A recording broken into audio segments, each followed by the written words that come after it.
ফ্রিতেই কিভাবে গাছের টব তৈরি করা যায় চলো দেখাই। তার জন্য নিয়েছি এখানে বেশ কিছু খালি কৌটো, যেগুলো আমি 5 টাকা পিস হিসাবে দোকান থেকে কিনে এনেছি, যেগুলো এই লজেন্সের যে কৌটোগুলো সেগুলো।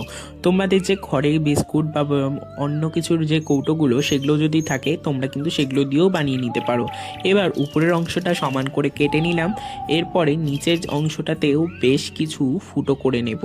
এতে যে গাছে যদি বেশি জল দেওয়া হয় যাতে সেই জলটা যেন বের হয়ে যায়। টবগুলো তৈরি করে নিলে আমাদের গাছ বসানোর জন্য আদর্শ টব তৈরি হয়ে যাবে।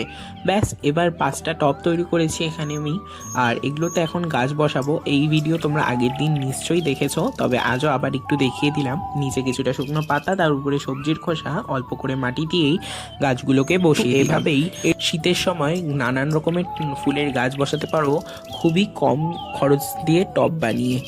আর তোমরা চাইলে এই টবগুলোকে কিন্তু রঙও করে নিতে পারো, তাতে কিন্তু এগুলো আরও সুন্দর লাগবে দেখতে। ব্যাস এইটুকুই। ভিডিওটা ভালো লাগলে লাইক শেয়ার সাবস্ক্রাইব করতে ভুলো না। তবে আজকের জন্য এটুকুই, টাটা।